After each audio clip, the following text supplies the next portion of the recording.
Hey guys, welcome to day 3 of the copywriting challenge. तो आज हमारा day 3 है and today we are going to discuss something really really important, क्योंकि आज हम discuss करने वाले हैं, आज हम रिसर्च करने वाले हैं कि ऐसे कौन से लोग होंगे जो कि एक्चुअली उस प्रोडक्ट का वेट कर रहे हैं जो हम बेसिकली सेल करना चाहते हैं। ओके, सो ये वो लोग होंगे जो हमारी लाइफ लॉन्ग फैंस बनने वाले हैं। ये वो लोग हैं जो हमारे लिए एक बहुत बहुत बहुत बड़ा असेट है। ओके, तो कई बार ऐसा होता है कि जब मैं कोई क्लाइंट के पास जाती हूँ और मैं पूछती हूँ कि आपका आइडियल क्लाइंट कौन है, तो एवरीवन इज लाइक कि हमारा प्रोडक्ट बहुत अच्छा है, हमारा प्रोडक्ट सब यूज कर सकते हैं, कोई भी यूज कर सकता है।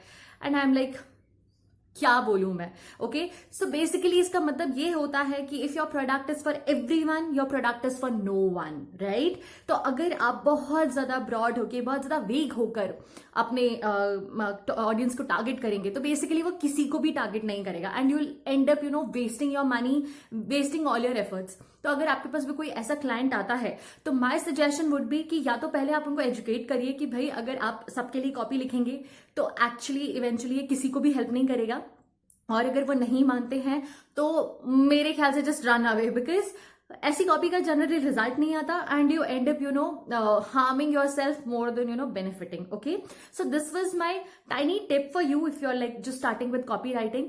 ओके, तो अब ऐसे कौन से क्वेश्चंस हैं जो हम एग्जैक्टली रिसर्च करेंगे जिससे हमें पता चलेगा कि हमारा आइडियल टारगेट कस्टमर कौन है, तो वो मैं आपको बताऊंगी बस 2 मिनट के बाद। पर उसके पहले मैं आपको एक और छोटी सी टिप देना चाहती हूँ जो आपके लिए बहुत पावरफुल हो सकती है। ओके, तो ये टिप ये है कि अगर आप कोई कोई टारगेट के लिए रिसर्च कर रहे हैं, तो जनरली जो रिसर्च करने का तरीका लोग बताते हैं that is very vague. Okay, वो इतना वेग होता है, यानी अगर आप अपना ऑडियंस पर्सोना बना लेते हैं तो it's very helpful, I agree, क्योंकि बहुत सारी जगह होती है जहां पर वो बहुत ज्यादा हेल्प करता है, पर वो आपको कॉपी राइटिंग लिखते समय या हमारी कॉपी कंपाइल करते वक्त उतना हेल्प नहीं करता। ओके, फॉर एग्जाम्पल अगर सपोज मैंने एक रैंडम पर्सन बनाया XYZ नाम का एंड उसको मैंने बता दिया कि उसकी ये एज है, वो ये करता है, उसकी ये इनकम है, ब्ला ब्ला ब्ला ब्ला ब्ला ब्ला, एंड मैंने सोच लिया कि ठीक है मुझे इसके लिए कॉपी लिखनी है, वर्सेस अगर कोई मेरी ऐसी एग्जैक्ट फ्रेंड है या मेरा कोई फ्रेंड है जिसके लिए मैं वो कॉपी लिख रही हूं या लिख रहा हूं, क्योंकि मुझे पता है कि वो एग्जैक्टली इसी प्रॉब्लम से निकल रही है या निकल रहा है और मैं उसको हेल्प करने के लिए कॉपी लिख रहा हूं, तो क्या ये उसे अपील करेगी? तो ये बहुत पावरफुल हो जाता है। ओके, क्योंकि अगर आपके दिमाग में कोई भी एक ऐसा टारगेट कस्टमर है जिसको आप इमेजिन कर सकते हो, जिसको आप रिलेट कर सकते हो, जिसको आप बोलते हुए इमेजिन कर सकते हो कि यार अगर मैंने ये बोला ना तो वो ये बोलेगी, या अगर मैंने ये बोला तो वो फॉर श्योर ये बोलने वाला है, अगर आप ऐसा कर पाओगे तो आपके लिए कॉपी लिखना बहुत आसान हो जाएगा। ओके, ये आपके बिजनेस के लिए आप कर सकते हो सकता है किसी और के बिजनेस के लिए आप कर पाओ या नहीं कर पाओ, I am not sure, because industries different होती हैं, राइट। अगर ऐसी कोई इंडस्ट्री है जिसके लिए आप इमेजिन कर सकते हो कोई एक ऐसा पर्सन, आपकी नजर में कोई ऐसा इंसान है जो इस कैटेगरी में फॉल करता है, तो प्लीज इस टिप को जरूर यूज करना। आपको आप इमेजिन भी नहीं कर पाएंगे कि कितना पावरफुल होता है एंड आपके लिए कितना ज्यादा सुपर सिंपल हो जाएगा, बिकॉज आप जैसे जैसे लिखोगे आप उसके एक्सप्रेशंस इमेजिन कर पाओगे कि आपने अगर ये बोला तो उसके एक्सप्रेशंस कैसे होंगे, आपने अगर ये बोला तो उसके एक्सप्रेशंस कैसे होंगे। ठीक है, तो ये वाला टिप जरूर यूज करिएगा if you are writing a copy for your business, and even if you're writing for your client and the industry is someone like ऐसी कोई इंडस्ट्री है like for health fitness something जिसमें आप अपने कोई friend को imagine कर सकते हैं being there, it's not a B2B ऐसा कोई, तो आप इस टिप को प्लीज जरूर यूज करिएगा। ओके, एंड एग्जैक्ट क्वेश्चंस क्या हैं वो अब हम स्टार्ट करते हैं। ओके गाइज, तो हम स्टार्ट करते हैं कि एग्जैक्टली exactly हम कैसे रिसर्च करेंगे हमारे टारगेट के बारे में। And as I told you कि your target can not be every one. Okay, अगर आपके दिमाग में ये आंसर आ रहा है कि it's for everyone, then it's for no one. Trust me, जितना आप ज्यादा स्पेसिफिक होंगे उतने ज्यादा आपके पास क्लाइंट्स आएंगे। Be very specific about your audience, very very specific. जितना ज्यादा आप स्पेसिफिक होंगे आपके पास उतने अच्छे रिजल्ट आएंगे। Okay, so let's see who are they.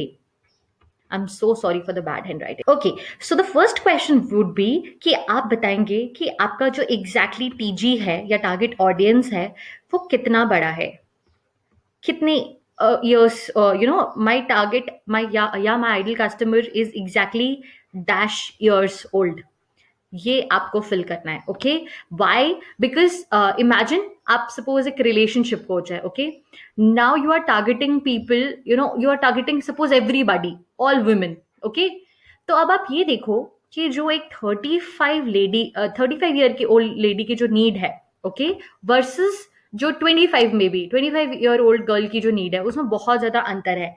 Correct?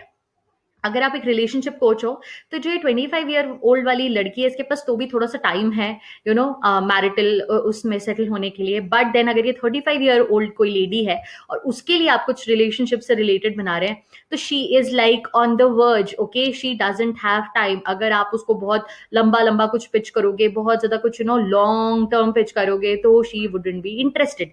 This is why we absolutely want to be very sure कि एग्जैक्टली जो हमारा जो टारगेट है वो कितना बड़ा है। ओके, सेकंड वुड बी कि हमारा टारगेट मेल है या फीमेल है। Okay, now this can be, अगर आप ऑलरेडी कोई बिजनेस में हो तो आप देखिए कि आपके पास जो अभी तक क्लाइंट्स है वो जनरली कौन थे, वो मेल ज्यादा थे या वो फीमेल ज्यादा थे। ओके, तो ऐसे आपको उनका आंसर पता चल जाएगा। फिर उसके बाद आपको जो थर्ड पॉइंट है वो देखना है उनकी इनकम। ओके, क्योंकि अगर सपोज आपका कोई हाई टिकट प्रोडक्ट है और अगर आप वो पिच कर रहे हो किसी ऐसे इंसान को, या किसी कॉपी बना रहे हो किसी ऐसे इंसान के हिसाब से जो कि बहुत ही मतलब आपने सपोज मिडिल क्लास के हिसाब से बनाया copy, okay, which is like mass. Middle class से मेरा मतलब है कि मास के लिए अगर आपने कॉपी बनाया एंड जो आपका प्रोडक्ट है वो बहुत हाई टिकट प्रोडक्ट है, तो this would not perform well, right? तो अगर कोई हाई टिकट प्रोडक्ट है तो आपको उस इंसान को दिमाग में रखते हुए कॉपी लिखना पड़ेगा जो ऑलरेडी एक बहुत ही अच्छा वेल एस्टैब्लिश्ड बंदा है, तभी वो आपका प्रोडक्ट अफोर्ड कर पाएगा। Okay, fourth question would be कि उसका एजुकेशन लेवल क्या है। Education level as in, suppose अगर आप डिजिटल मार्केटिंग का कोर्स है, किसी ऐसे इंसान को पिच कर रहे हो जिसको बहुत बेसिक एजुकेशन से भी वो दूर दूर दूर दूर है, और अगर आप उस ऐसे में उसको बता देते हो डिजिटल मार्केटिंग के बारे में, तो इस इंसान को कन्वर्ट करने में बहुत टाइम लगेगा, इसको बहुत ज्यादा एजुकेट करना पड़ेगा। ओके, और दूसरी बात ये भी होती है कि जब आप कभी कोई कॉपी लिखते हो तो आपको ये मतलब पता होना चाहिए कि आपके ऑडियंस को ऑलरेडी ये पता है, ऑलरेडी ये पता है, उसे ये पता है, अब मुझे इसके आगे से उसको एजुकेट करना चालू करना है, क्योंकि उनका बेसिक क्या नॉलेज है वो आपको ऑलरेडी पता होना चाहिए। ओके, तो इसलिए education level is very important कि आपको उन्हें पता होना चाहिए कि वो एग्जैक्टली अभी कहाँ स्टैंड करते हैं।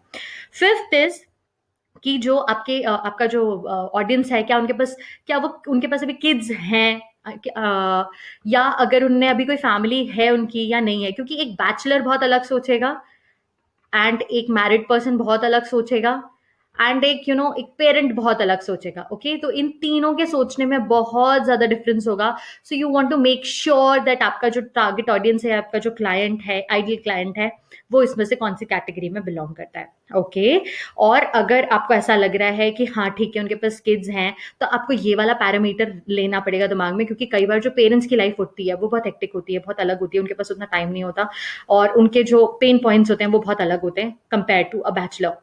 एक बैचलर अपना पूरा दिन स्पेंड कर सकता है किसी चीज के लिए, लेकिन एक पेरेंट नहीं कर सकता, प्लस उसके पास बहुत रिस्पॉन्सिबिलिटी होती है, तो वो उस चीज से उसे रिजल्ट जल्दी चाहिए होते हैं। ओके, सो ऐसे करके बेसिकली आपको इमेजिन करना पड़ेगा आपका क्लाइंट ऑडियंस कि वो क्या है। ओके, उसके बाद हमारे पास आता है something which is very important. Okay, okay guys, तो जो हमारा सेकंड सेक्शन है विच इज वेरी इंपॉर्टेंट, वो ये है कि हमें ऐसा इमेजिन करना है कि जो हमारा आइडियल टारगेट ऑडियंस है वो इस आइलैंड पे या इस सिटी में रहता है, एंड उसे एक्चुअली ट्रैवल करना है दूसरी सिटी तक, which is very very very different from their own first city. Okay, अब ऐसी कौन सी चीजें हैं जो बेसिकली इस सिटी की है, सेकंड सिटी की है, जो आपके टारगेट को बहुत ज्यादा अपील करती है, ठीक है, एंड ऐसी कौन सी चीजें हैं जो फर्स्ट सिटी की है जो उसको बिल्कुल अच्छी नहीं लगती है। तो बेसिकली अगर हम देखा जाए तो हमें कुछ ऐसा इमेजिन करना है और उसके बाद हमें ये क्वेश्चन आंसर करना है। ओके, तो हमें सबसे पहले ये क्वेश्चन आंसर करना है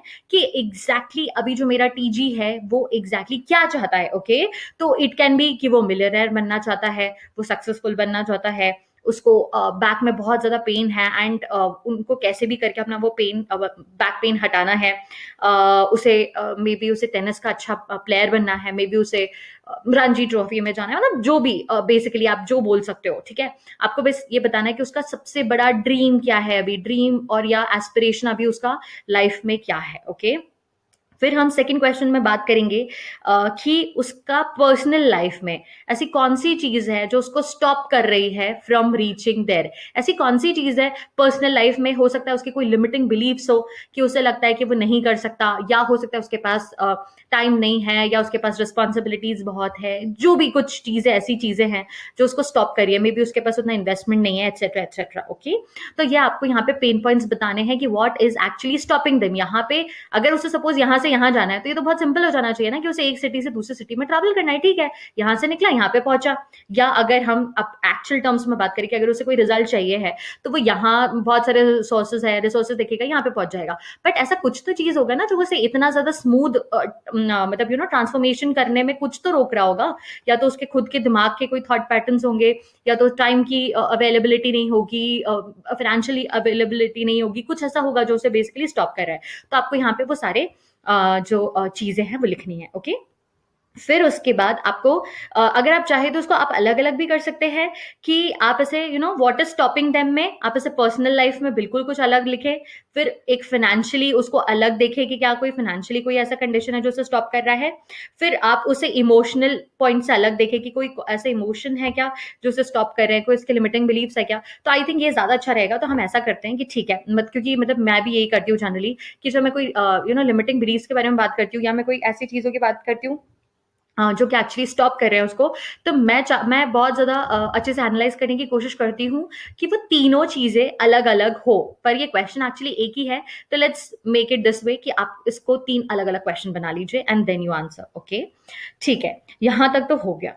अब आपको ये जनरली ऐसी चीजें हैं जो आपको ओवरव्यू देंगी, ठीक है, कि उसे कहाँ पे पहुंचना है, क्या रोक रहा है, एटसेट्रा एटसेट्रा। ओके, अब हमें ये देखना है कि अगर ये यहाँ पे नहीं पहुंच पा रहा है, अगर वो जो ट्रांसफॉर्मेशन उसे चाहिए वो उसे नहीं मिल रही है, तो उसकी पर्सनल लाइफ कैसे अफेक्ट हो रही है। ओके, अभी कौन सी प्रॉब्लम्स हो रही है उसकी पर्सनल लाइफ में due to the lack of this transformation. अगर देखो, अगर कोई बहुत ज्यादा ग्रेट डिजायर नहीं है, या अगर कोई बहुत ज्यादा ग्रेट प्रॉब्लम नहीं है अभी उसकी लाइफ में, या अगर वो उसके बारे में उतना ज्यादा नहीं सोचता है, तो वो शायद आपका प्रोडक्ट भी नहीं लेगा, क्योंकि उसके लिए वो बर्निंग डिजायर नहीं है। और लोग जनरली वही परचेज करते हैं जिसके बारे में वो बहुत ज्यादा परेशान हो रहे होते हैं, या उनको कुछ बेसिकली फर्क पड़ रहा होता है उस चीज से, राइट। ठीक है, सेकेंड क्वेश्चन जो हम पूछेंगे कि उनको वो फाइनेंशियली वो चीज कैसे अफेक्ट कर रही है। जो एग्जैक्टली हमने यहाँ पे क्वेश्चन पूछे थे ना, हम वही उसको चेंज करके यहाँ पे कर रहे हैं कि अगर वो ट्रांसफॉर्मेशन नहीं करते हैं तो उनकी पर्सनल लाइफ कैसे अफेक्ट हो रही है, उनकी फाइनेंशियल लाइफ कैसे अफेक्ट हो रही है, और ये प्रॉब्लम कितने दिनों से चल रही है, क्या ये अभी प्रॉब्लम है या बहुत पहले से चल रही है, क्या वो उन लोग ने बहुत सारी चीजें ट्राई कर ली है, सोल्यूशंस ट्राई करे हैं पर उनको रिजल्ट नहीं मिला है, या ऐसी कोई प्रॉब्लम है जिसका आज तक लाइफ मार्केट में कोई सोल्यूशन ही नहीं था। ठीक है, और फिर उसके बाद हम ये पूछेंगे फाइनल क्वेश्चन कि what would their life be like if they were able to solve the problem. Okay, तो ये जो सेकंड सिटी का जो इसका डिजायर्ड लाइफ है, ये कैसा दिखेगा अगर वो ये प्रॉब्लम सॉल्व कर लेगा, तो हमें ये पूछना है। ठीक है, ओके, तो फटाफट हम क्विकली रिवाइज कर लेते हैं कि आज हमने कौन से क्वेश्चंस पे रिसर्च किया था। First question is my ideal customer is exactly dash years old. Okay, second question हमारा था कि my ideal customer is a male और अ फीमेल। ठीक है, थर्ड क्वेश्चन था कि my ideal customer makes around X amount per year. Okay, and चाहे तो आप उसके साथ एक जॉब टाइटल भी लिख सकते हैं कि जनरली क्या वो सीईओ है, क्या कोई वो मार्केटिंग पर्सन है, क्या वो सॉफ्टवेयर डेवलपर है, etcetera etcetera. Okay, fourth question was my ideal customer has a dash level of education. Okay, fifth question is my ideal customer have kids, yes या नो, वो हम उसे फिल करेंगे। Okay, फिर हम गए थे दूसरे सेट ऑफ क्वेश्चंस पे, जहां पे हमने एक्सप्लोर किया था कि what is their end goal, उनको एग्जैक्टली कहां पहुंचना है। तो first question was right now my ideal customer wants to be, और हमने वो फिल किया था। ओके, सेकंड क्वेश्चन वाज, इस सेक्शन का second question was what about their personal life is stopping them. ठीक है, उसको हमने डिवाइड करा था कि what about their education is stopping them, what about their financial situation is stopping them, and what about their emotional situation is stopping them. Okay, फिर finally हमने third section पे गए और हमने ये देखा कि how does the problem affect their personal life. Okay, how does it affect them financially, how does the problem affect them emotionally, ये प्रॉब्लम कब से चल रही है, have they tried any alternatives, how have they tried to solve their problems, maybe कोई और product हो या मे बी कोई प्रोडक्ट है ही नहीं अभी मार्केट में, and you are someone brand new, and finally what would their life be like if they were able to solve the problem. Okay, ये जो लास्ट क्वेश्चन है ये बहुत इंपॉर्टेंट है। अगर आप इसमें किसी को इमेजिन करवा पाओ कि एग्जैक्टली आपकी लाइफ ऐसे दिखने वाली है, तो no one can stop that person from buying your product. अगर उसे जेन्युइनली कोई कंसर्न है, कोई प्रॉब्लम है, एंड अगर आपने उसे एग्जैक्टली जैसा वो चाहता है लाइफ वैसे आपने अपने कॉपी में बता दिया कि आपकी लाइफ ऐसे हो जाएगी, तो trust me guys, that will be so powerful, and आपकी कॉपी को एक्चुअली सक्सीड करने से कोई नहीं रोक सकता। Okay, so these were some questions that you have to research today about your target audience. अगर आपके पास ऑलरेडी क्लाइंट्स हैं तो बहुत अच्छी बात है, अगर आपके पास ऑलरेडी क्लाइंट्स नहीं हैं तो आपको क्या करना है, तो आपको जाना है फोरम्स पे, अमेजोन की साइट पे जाइए, ऐसी जगह पे जाइए जहाँ पे इन लोगों ने ऑलरेडी इंटरैक्ट किया हुआ है, फोरम्स में वो क्या पूछ रहे हैं। अगर आप कहीं से इन लोगों से बात कर सकते हैं तो बात करिए, नहीं तो कोरा पे देखिए कि कोरा पे ये लोग कैसे क्वेश्चंस पूछ रहे हैं। फेसबुक ग्रुप्स मैंने आपको बताया, गूगल में देखिए कि गूगल में एग्जैक्टली लोग क्या सर्च कर रहे हैं, ठीक है। यूट्यूब पे देख लीजिए, कीवर्ड्स डाल डाल के देखिए कि एग्जैक्टली कौन सी ऐसी चीजें हैं जो आपका एक ऑडियंस है वो फेस कर रहा है। Okay, so this is how you will be completing your second research part, which was researching about the target. Okay, and कल हम डिस्कस करेंगे कि कैसे आप अपने ब्रांड स्टोरी टेलिंग पे काम करेंगे, which is going to be very important. So I will see you tomorrow.